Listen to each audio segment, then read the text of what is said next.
was suspended. HR called me in again. "You were right," they said. I felt relief and anger at the same time. Richard met with me personally. "You did the right thing," he said. I nodded. I was scared. He smiled. Courage often starts that way. At the next company meeting, Richard spoke. "Integrity matters," he said. "And lies always surface." Mark was fired. Bonuses were paid with interest. When my bonus hit my account, I cried. Not because of the money, but because I had stood up. The office felt different after Mark was fired. People smiled more, but they also watched their words.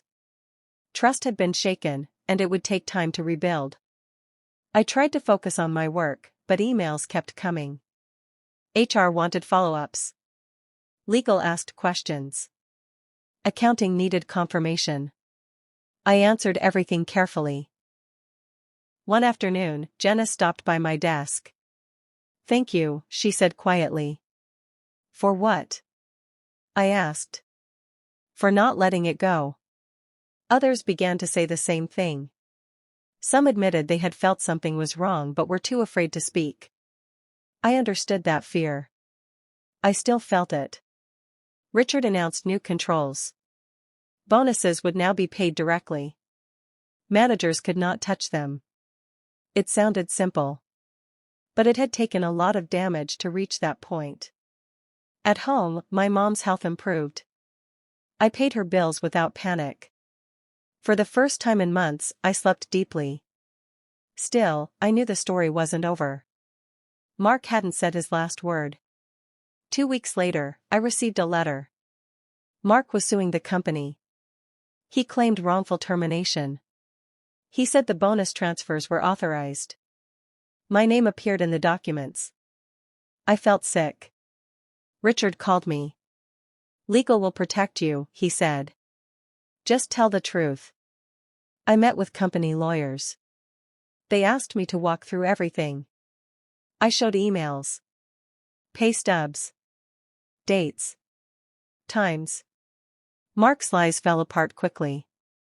But seeing my name in court papers scared me more than I expected. I wondered if speaking up had been worth it. Then I remembered the dinner. The silence. The truth.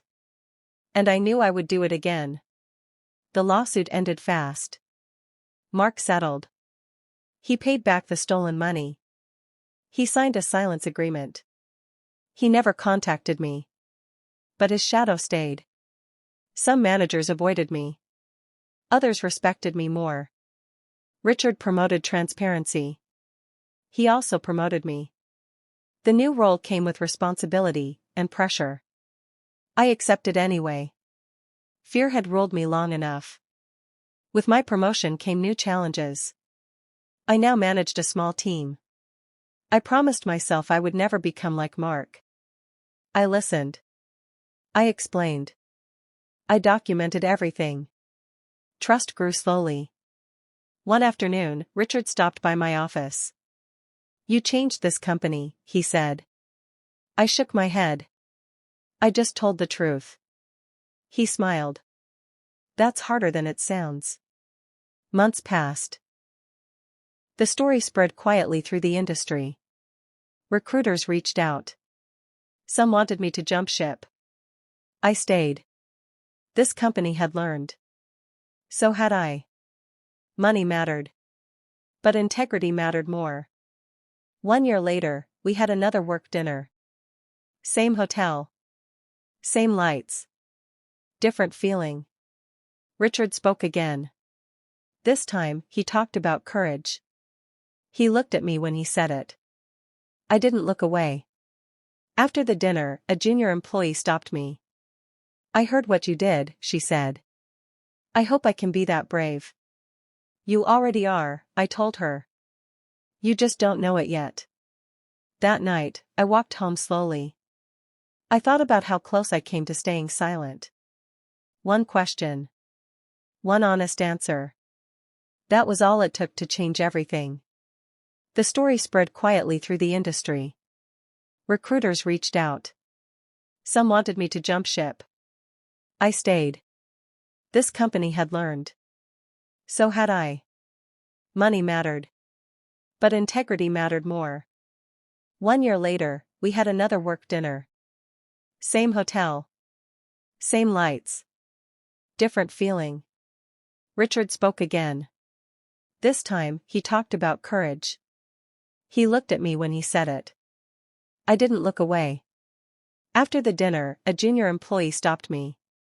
"I heard what you did," she said. "I hope I can be that brave." "You already are," I told her. "You just don't know it yet." That night, I walked home slowly. I thought about how close I came to staying silent. One question. One honest answer. That was all it took to change everything. 2 years later, I became a department head. The night I signed the papers, I thought about my younger self. Tired. Quiet. Afraid. I wished I could tell her one thing. Speak. My mom came to visit. She hugged me tight. "I'm proud of you," she said. That mattered more than any title. At another company dinner, a new CEO asked a familiar question. "Are bonuses helping morale?" People laughed lightly. I smiled, but I remembered. Words matter. Truth matters. Sometimes I still think about that moment. The silence. The choice. It could have gone another way. But it didn't. I learned something important. Power fears truth. And truth always finds a voice. That dinner didn't just expose a lie. It revealed who I was willing to be. I chose honesty. And it changed everything.